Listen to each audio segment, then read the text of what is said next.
Racers, are you ready? On your mark, get set, go!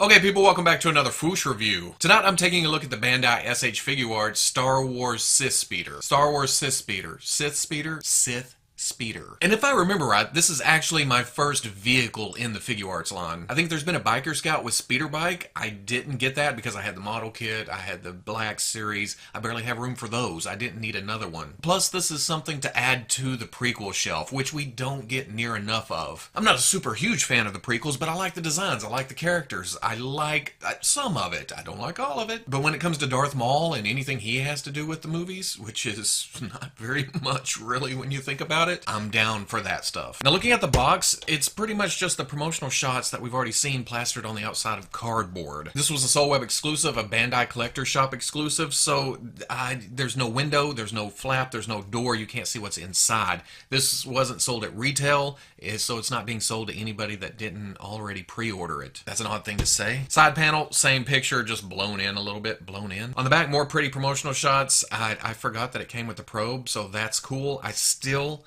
think by looking at it here, I don't know. I gotta mess with it before I make any final decisions. And there is some warnings, some unreadables. Probably says something like, does not actually float. Okay, that was really phoning it in. I apologize for that. Side, Star Wars graphic. Top, same thing. Bottom, legalese, unreadables, your winning lottery numbers. But I'm gonna get this open and see how this sizes up.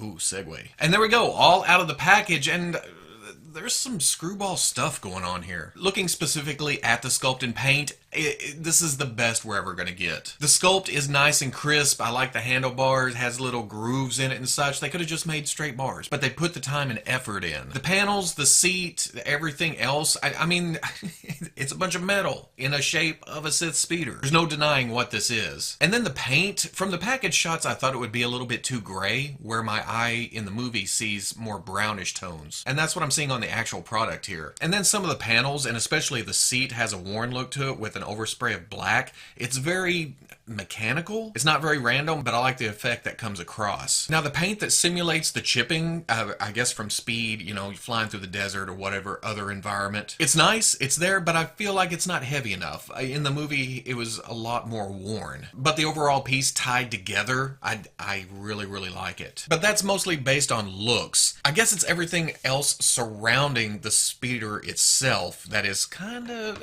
irks me. And this is the part of the reviews that I usually bitch about something, so buckle up, buttercups. First off, the stand that comes with it, yeah, it's cool, it's black, it's got a ball joint up at the top where you can get some articulation forward and back.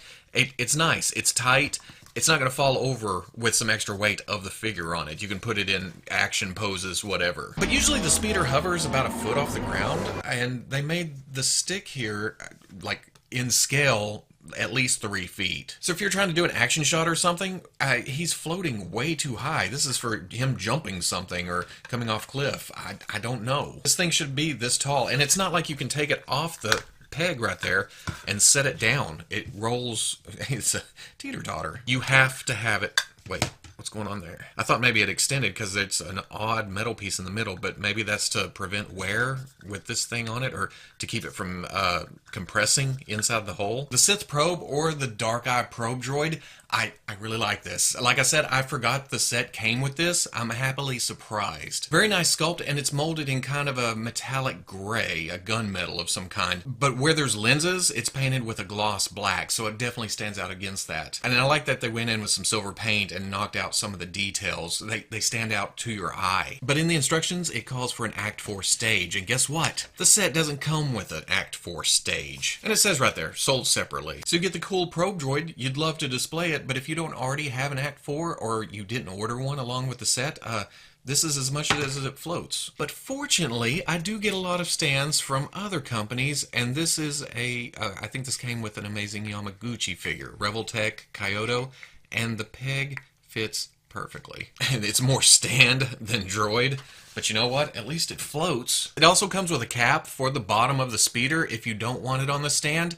But why? This seems like kind of a waste of plastic. You're never going to have it off the stand unless you install actual floating technology into it. Maybe that's what they were hoping for with the probe droid. I'm so upset right now. It comes with an extra set of hands for Maul to hold the handlebars of the speeder, but we all know the nightmare of switching out the hands on the original Darth Maul figure. It is just a pain in the ass. But the good thing about it, I will probably leave these on for eternity because really, the lightsaber fits in these hands too, so I can just have him holding that on the shelf. Not so great for a two-handed pose because they turn toward the outside of the hand. So best case scenario, I would probably buy another Darth Maul to keep on the speeder, have one standing on the shelf, and then an Act 4 stand. Also included is an extra skirt piece that looks like it's blowing in the wind while allowing Darth Maul to sit on the speeder. And I remember way back when I first got this figure, this was, I think, my second import figure, and when I went to move the waist, it popped apart like that, and I thought, oh no, I broke my expensive-ass figure. But then I remembered Maul's death in the movie, spoiler alert, so I thought it was for that. But now, years later, it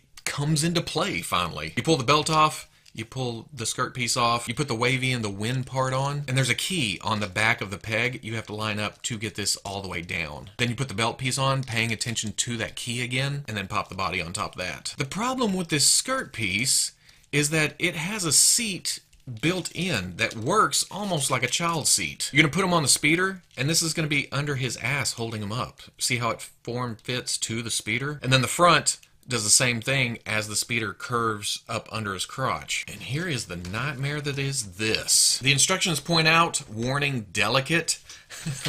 Just imagine trying to get Darth Maul's hands on those handlebars while also getting his ass down to here and his feet into here with no foot pegs, not a lot of movement to those pedals to help you out. Yeah, this is essentially the action figure equivalent of catching a greased pig. Thankfully, the hands aren't too tight on the handlebars, so you can get them on. And then it's just fighting with the legs, trying to get the feet to here, get him down, get his feet to here. To get him to reach the pegs, he's got to sit that far forward in the seat. He's not cool leaning back into the seat. He's driving like a teenager, scared to drive. I like the flow of it, but they went through all the trouble to give us this when he was wearing a big robe in the movie that would have hidden all this if they had given us a robe. If you look at some movie stills, he's essentially looking at the back of this, and then his head's just barely popping over the back of this. This makes it look really small. And comparing it to the Hero Mashers, it comes out a little bit small. I know,